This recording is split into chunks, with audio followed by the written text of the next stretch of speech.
Hello my dear children, today NMTC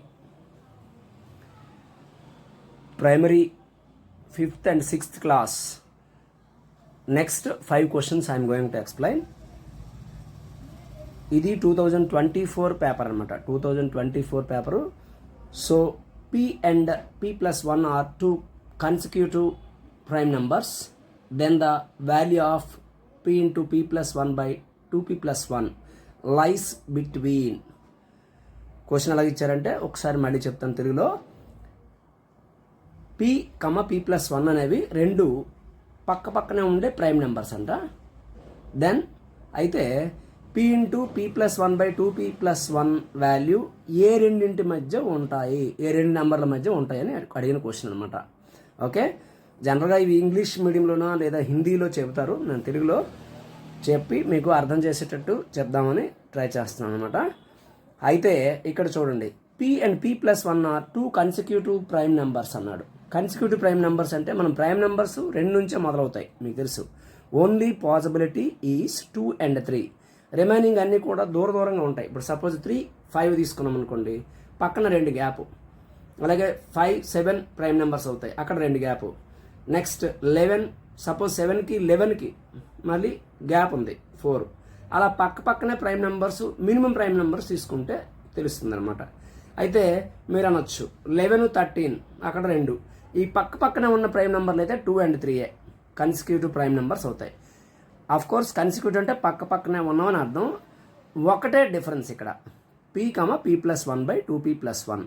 ఇక్కడ 2 minimum number కాబట్టి 2 వేయండి. 2 ఇంటూ 2 ప్లస్ 1, అలాగే బై 2 ఇంటూ 2 ప్లస్ 1. ఇప్పుడు 2 ఇంటూ 2 ప్లస్ 1 అంటే 3 కదా, 2 3s are 6. అలాగే 2 2s are 4 ప్లస్ 1 5 అవుతుంది. 6/5. 6/5 అనేది ఒక నెంబర్ వచ్చింది మనకి, ఈ value P into P plus 1 by 2P plus 1. కానీ వాడు అడిగింది ఏంటంటే ఏ రెండింటి మధ్య ఉంటుంది, రెండు నెంబర్ల మధ్య రేషనల్ నెంబర్స్. ఎన్ని రేషనల్ నెంబర్స్ రాయొచ్చు అంటే ఇన్ఫినిటీ మెనీ రేషనల్స్ రాయొచ్చు. Infinity many rationals. మనం ఆప్షన్ నుండి పోవాలి. 1 అంటే 5/5. మనం ఇక్కడ చూడండి 6/5 ఉంది. డినామినేటర్లో 5 ఉండేవి అన్ని దగ్గరలో 5 ఉంది. మనకి ఏ రెండింటి మధ్య ఉంటుంది అని అడిగారు. ఇక్కడ 6/5, 7/5 ఈ రెండు నెంబర్లు మధ్యలో ఉండేది వేరొకటి అవుతుంది. కానీ 1 and 7/5 తీసుకుంటే 1ని 5/5 రాయొచ్చు, 7/5 ఈ రెండింటి మధ్య 6/5 ఉంటుంది. కాబట్టి ఆప్షన్ బి అవుతుంది. సపోజ్ 4/5 and 1 అన్నారు అనుకోండి, 4/5 and 5/5 అవుతుంది. ఇది కాదు answer. So B is the option. Okay children, ఇక్కడ ఏ రెండింటి మధ్య ఉంటుంది, 6/5 అనేది ఏ రెండింటి మధ్య ఉందంటే 5/5, 7/5 మధ్య ఉంది. ఇవి యాక్చువల్గా రెండు రేషనల్ నెంబర్స్ మధ్య ఇన్ఫినిటీ రేషనల్ నెంబర్స్ ఉంటాయన్న ఫార్మాట్ వేరేదా చూస్తాం. ABCD are real numbers such that A minus 2023 is equal to B plus 2024 is equal to C minus 2025 is equal to D plus 2026. Then the greatest among A, B, C, D is. క్వశ్చన్ని నేను తెలుగులో మళ్ళీ వివరిస్తాను చూడండి. ABCDల మధ్య అవి real numbers అని చెప్పారు. వాటి మధ్య రిలేషన్ ఇవ్వడం జరిగిందనమాట. A మైనస్ 2023 అని, B ప్లస్ 2024, అలాగే C మైనస్ 2025 అంటే 2025, అలాగే is equal to D plus 2026 అని ఇచ్చారు. ఇందులో ఈ మొత్తం 4 నెంబర్లో ఏది పెద్దది అని అడిగారు అన్నమాట. గ్రేటెస్ట్ అమాంగ్ దట్ అని క్వశ్చన్ అన్నమాట. So A minus 2023 is equal to B plus 2024 ఒక రిలేషన్ తీసుకోండి. రెండింటిని తీసుకొని కంపేర్ చేసుకోవడమే. A ఈజ్ ఈక్వల్ టు ఈ మైనస్ 2023ని ఇటు ట్రాన్స్ఫర్ చేస్తే B ప్లస్ 2024 ప్లస్ 2023 అవుతుంది. యాడ్ చేస్తే A is equal to B plus 4047 అవుతుంది. అంటే A అనేది B కంటే పెద్దది. ఎంత పెద్దది? 4047 పెద్ద అనమాట. అలాగే ఇంకొక రిలేషన్ తీసుకోండి, B plus 2024 is equal to C minus 2025. అంటే మనకి ఈ మైనస్ని అటువైపు ట్రాన్స్ఫర్ చేయండి, minus becomes plus. B plus 2024 plus 2025 is equal to C. అంటే ఇక్కడ సీని ఇక్కడ వదిలిపెట్టాం, మైనస్ 2025 అటు ట్రాన్స్ఫర్ చేస్తే ప్లస్ అయిందనమాట. C is equal to B plus 4049 అయింది. దీన్ని బట్టి ఏమవుతుంది, సి అనేది బి కంటే ఇంకా పెద్దది. ఓకే, మనం ఇందులో ఏది పెద్దది అని కంపారిజన్ మాత్రమే చేస్తాం, చాలా పెద్దది ఏదని.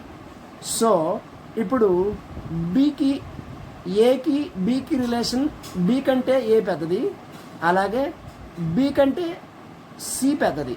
అంటే ఆబ్వియస్లీ బి కంటే ఏ కంటే సి కూడా పెద్దది అని తెలుస్తుంది. ఈ రెండింటి మధ్య కాంబినేషన్ మనం చూసుకోవాలి, అలా కంపారిజన్ చేస్తే తెలుస్తుంది అనమాట.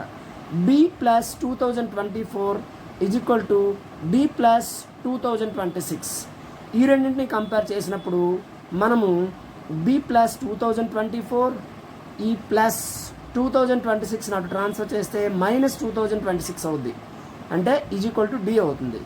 2024 నుంచి 2026 సబ్ట్రాక్ట్ చేస్తే 26 నుంచి 24 తీసేస్తే 2 అవుతుంది. బట్ మోర్ సైన్ మైనస్ కాబట్టి B minus 2 is equal to D అవుతుంది అనమాట. C is the greatest number. ఇక్కడ సి గ్రేటెస్ట్ నెంబర్ ఎందుకు అవుతుందంటే బి కంటే చూడండి, బి కంటే డి బి మైనస్ 2 చేస్తే డి చిన్నదవుతుంది. సో ఇక్కడ మరొకటి ఏంటంటే బితో పోల్చుకుంటే ఏ సిలు రెండు కూడా పెద్దవే. మళ్ళీ ఏతో కంపేర్ చేస్తే ఏని సిని కంపేర్ చేస్తే ఏ వాల్యూ బితో పోలిస్తే 4047, సి వాల్యూ బితో కంపేర్ చేస్తే 4049, అంటే ఇంకొక 2 ఎక్స్ట్రా. కాబట్టి సి అన్నింటికంటే పెద్దది. ఇలాంటి లాజికల్ రీజనింగ్ క్వశ్చన్స్ కూడా ఇస్తారండి. ఇది 5th స్టాండర్డ్ చూసుకోండి, 5th and 6th standard stage 1 primary level అనమాట. ప్రైమరీ లెవెల్ క్వశ్చన్ పేపర్ అనమాట. సో నేను 5 క్వశ్చన్లు చెప్పడానికి మీకు ఇప్పుడు అర్థమై ఉంటుంది. ఇంత కష్టంగా ఉంటుంది కాబట్టి 5 క్వశ్చన్లు ఇవ్వడం జరుగుతుంది అనమాట. సో నెక్స్ట్ 8th క్వశ్చన్ చూడండి. In the adjoining figure AD is equal to AC. చూడండి, AD ఇక్కడ మనము AD తీసుకొని అలాగే AE ఈ రెండు సైడ్ బై సైడ్ ఉన్నామా, సైడ్స్ ఈక్వల్ అనమాట. ఒక ట్రయాంగిల్లో sides equal, AD is equal to AE. That means మనం దీన్ని ఐసోసెలస్ ట్రయాంగిల్ కింద చెప్తాం, రెండు సైడ్లు equal. So AD is equal to AE. Next then measure of angle EAD. ఇక్కడ యాంగిల్ మనకి కావాలన్నమాట, మధ్యలో ఉండే యాంగిల్ కావాలి, అది ఎంత అని అడిగారన్నమాట. చూడండి, ఆ క్వశ్చన్ని నేను రెడ్ మార్కింగ్ చేసి చెప్తాను. EAD చూడండి, EAD అంటే మధ్యలో ఉండే యాంగిల్ ఏదైతే అది. జనరల్గా మీరేమనుకుంటారంటే ఇక్కడ ఇవతల వైపు 90 degrees ఉంది కదా, అవతల వైపు కూడా 90 degrees అనుకోవచ్చు, కానీ కాదు. ఎందుకంటే ఇది స్ట్రైట్ లైన్, మనము స్ట్రైట్గా గీయాలి. యాక్చువల్గా చిన్న వంకరగా ఉంది, డయాగ్రామ్లో స్ట్రైట్ లైన్ అవుతుంది. ఇక్కడ 90 degrees అని, అవతల వైపు కాదు. Vertical opposite angles are equal అని డైరెక్ట్గా మనం వేసేస్తే ఇది 90 అయితే అది కూడా 90 అవుతుంది జనరల్గా, కానీ కాదు. ఎందుకంటే చూడండి, 2x ప్లస్ నేను చెప్పే యాంగిల్ ఒకసారి అబ్జర్వేషన్ చేయండి. ఇక్కడ మనకి వాళ్ళు ఇచ్చినట్లో ఇక్కడ x ఇచ్చాడు, ఒకదానికి వాల్యూ ఇచ్చాడు. ఇంకొకటి ఇక్కడ x/2 ఇచ్చాడు, వేరొక దగ్గర 2x ఇచ్చాడు. చూడండి, ఇవ్వబడినవి ఏంటేంటో గివెన్ వాల్యూస్ చెప్తున్నాను. ఇది ఇక్కడ ఈ రెండు సైడ్లు ఈక్వల్ అని ఇచ్చారు. ఈ రెండు సైడ్లు ఈక్వల్ కాబట్టి వాటి ఆపోజిట్ యాంగిల్స్ కూడా ఈక్వల్. అంటే angle E is equal to angle D అవుతుంది. ఇది x అయితే ఇది కూడా x అవుతుంది. మరొక విషయం చూడండి, 2x ప్లస్ ఇక్కడ చెప్తున్నాను, 2x ప్లస్ x/2 ఈ ట్రయాంగిల్లో, ఏ ట్రయాంగిల్ చూసుకోండి, ACB ట్రయాంగిల్ తీసుకుంటే ACB ట్రయాంగిల్లో 2x plus x/2 plus 90 is equal to 180. ASP అంటే యాంగిల్ సమ్ ప్రాపర్టీ అని అర్థం, అంతే తప్పించి అసిస్టెంట్ సూపరింటెండెంట్ ఆఫ్ పోలీస్ కాదు. Angle sum property, just for fun I said that one. ASP అంటే angle sum property. ఒక త్రిభుజంలో అంటే కోణాలు మొత్తం 3 కోణాలు కలిపితే 180 degrees అవుతుంది అనమాట. Angle sum property, some of the 3 angles is equal to 180 అవుతుంది. ఒక ట్రయాంగిల్లో 3 యాంగిల్స్ కలిపితే 180 అవుతుంది. దాన్ని ASP ప్రాపర్టీ అంటారు అనమాట, యాంగిల్ సమ్ ప్రాపర్టీ అని. ఇక్కడ చూడండి, 2x ప్లస్ x/2 ఈ రెండు 2 2s are 4x plus x అంటే 5x/2 is equal to 180 minus 90.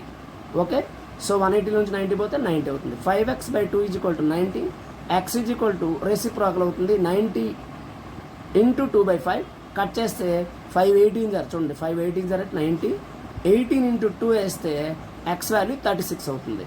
కానీ ఇక్కడ ఇంకొక ట్రయాంగిల్ మనకు ఉంది ఏఈడి తీసుకుంటే X angle X plus angle X plus EAD is equal to 180. ఈ రెండు సైడ్లు ఈక్వల్ కాబట్టి వాటికి ఆపోజిట్ ఉన్న యాంగిల్స్ కూడా ఈక్వల్ అవుతాయి. ఇప్పుడు మనము దీన్ని రెడ్తో చేసుకుంది మళ్ళీ కొత్తగా రాసుకుందాం అన్నమాట. ఇది ఎక్స్, వాళ్ళు మనం ఎక్స్ ఫైండ్ అవుట్. ఈ రెండు ఈక్వల్ సైడ్స్ కాబట్టి వాటికి ఆపోజిట్ యాంగిల్స్ కూడా equal. X plus x is equal to plus angle EAD is equal to 180. ఇది కూడా యాంగిల్ సమ్ ప్రాపర్టీ ఏఎస్పి. అవతల ట్రయాంగిల్ చూసుకోండి, అవతల ట్రయాంగిల్ ఈఏడి ట్రయాంగిల్లో యాంగిల్ సమ్ ప్రాపర్టీ అన్నమాట. సో 36 ఆల్రెడీ ఎక్స్ వాల్యూ 36 వచ్చింది. 36 plus 36 plus angle EAD is equal to 180 degrees. EAD is equal to 180 minus 72 అవుతుంది. ఎందుకంటే 36 ప్లస్ 36 72. ఇటు ట్రాన్స్ఫర్ చేస్తే 180 మైనస్ 72 అవుతుంది. Angle EAD is equal to 108. ఇక్కడ ఆప్షన్ వచ్చి డి అవుతుంది answer. D is the option. See children. Next 9th question చూడండి. The largest 3-digit number which is exactly divisible by the HCF of 24 and 36 is N. Then N plus 4 is equal to. చూడండి, డైరెక్ట్గా ఏ question కూడా లేదు.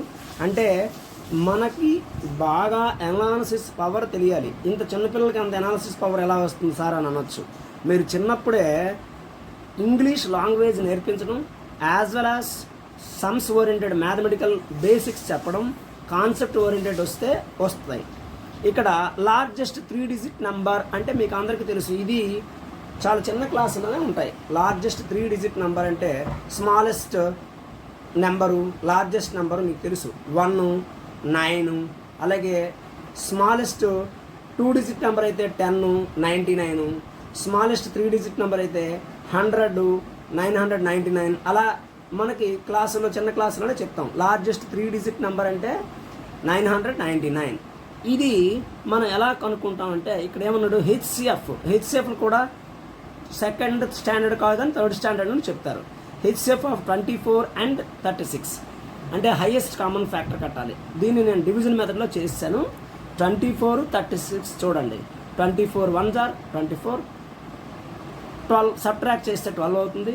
24ని ఇక్కడ పెట్టి 12 1s are 12 2s are 24. So 0 వచ్చేటట్టు అయింది. ఇక్కడ హెచ్సిఎఫ్ వచ్చి 12 అవుతుంది. పిల్లలు మీకు ఒకవేళ హెచ్సిఎఫ్ లాంగ్ డివిజన్ మెథడ్ రాకపోతే ప్రైమ్ ఫ్యాక్టరైజేషన్ కూడా చేయొచ్చు, కానీ అది పెద్ద క్వశ్చన్ అయిపోతుంది. ఈ క్వశ్చన్లోనే అగైన్ మళ్ళీ క్వశ్చన్ అవుతుందని నేను ఇలా చెప్పాను. 24 1s are 24 సబ్ట్రాక్ట్ చేస్తే 6 - 4 2, 3 - 2 అంటే 1, 12 వచ్చింది. ఈ 24ని తీసుకొచ్చి 12 2s are 24 ఇక్కడ 0 అవుతుంది. యాక్చువల్గా ఈ మెథడ్స్ మనకి 4th లెవెల్ నుంచి 5th క్లాస్లో కూడా ఉన్నాయి ఇవి. సో ఇది ఆల్రెడీ తెలుస్తుంది. హెచ్సిఎఫ్ 12. ఇప్పుడు ఈ 999 తీసుకొని అంటే 999ని 12తో డివైడ్ చేస్తాం అనమాట. డివైడ్ చేస్తే 12 చూడండి, 12 8s are 96 సబ్ట్రాక్ట్ చేస్తే 9 - 6 3 9 ఉంటుంది. 12 3s are 36 సబ్ట్రాక్ట్ చేస్తే ఇంకా మిగిలిపోయింది 9 - 6 అంటే 3. లార్జెస్ట్ నెంబర్ డివిజిబుల్ బై 12తో ఇదేంటి రిమైండర్ అయిపోయింది కదా, 3 ఎక్స్ట్రా ఉంది కాబట్టి 999 నుంచి చూడండి 999 నుంచి 3 సబ్ట్రాక్ట్ చేస్తే 996 వస్తుంది. ఇప్పుడు ఇది n అవుతుంది అనమాట. దీని వాల్యూ ఏంటి n అంటాం. అదే కదా మనకు చెప్పారు డివిజిబుల్ బై 24 and 36 అని చెప్పాడు. ఈ రెండు హెచ్సిఎఫ్లు కట్టిన దాన్ని దాంతో వచ్చిన వాల్యూని హెచ్సిఎఫ్తో డివైడ్ చేసే వాల్యూ ఏదైతే ఉందో అది n అని చెప్పారు. కానీ n మనకు డైరెక్ట్గా అడగలేదు, n+4 అడిగారు. n+4 అంటే 996 + 4 అంటే 1000 అనమాట. లార్జెస్ట్ నెంబర్ డివిజిబుల్ బై 12 అంటే ఇక్కడ మనకి 4 యాడ్ చేసాం 1000. చూడండి క్వశ్చన్ ఎలా ఉంది చూడండి. n వాల్యూ అడగడం కాదు, n+4 వాల్యూ అడిగారు. n+4 వాల్యూ అడగడం వల్ల 1000 కదా. మీరు అనుకోవచ్చు 3 డిజిట్ లార్జెస్ట్ నెంబర్ అన్నారు కదా సార్, ఇక్కడ 999 కదా, మరి ఇప్పుడు 1000 వచ్చేసిందంటే 4 యాడ్ చేయడం, ఈ సబ్ట్రాక్షన్, ఇవన్నీ ప్రాసెస్ వల్ల వచ్చిన వాల్యూ 1000 తప్పించి ఈ క్వశ్చన్ బాగా వివరంగా అర్థం చేసుకొని మళ్ళీ ప్రాక్టీస్ చేయండి. ఇలాంటి క్వశ్చన్స్, ఎనలిటికల్ పవర్ క్వశ్చన్స్ ఎలా వస్తాయనేది మీకు అర్థమైద్ది. చిల్డ్రన్ 10th క్వశ్చన్ చూడండి. In the given figure AB parallel to HG, AB parallel to HG, ఇది ఏబి, ఇది ప్యారలల్ టు హెచ్జి. అలాగే ప్యారలల్ టు సిడి, ఇది దీనికి ఇది ప్యారలల్ అనమాట సిడి. అలాగే సిడి ప్యారలల్ టు ఈఎఫ్, అంటే ఒకదానికొకటి ప్యారలల్ అనమాట. AB is equal to 6 given, GH is equal to GH or HG no problem 4. అలాగే సిడి ఈజ్ ఈక్వల్ టు 5 ఇచ్చారు, ఎఫ్ఈ ఈజ్ ఈక్వల్ టు 9 ఇచ్చారు, and BC is equal to చూడండి BC ఈ part BC is equal to 8 ఇచ్చారు. Distance between the pair of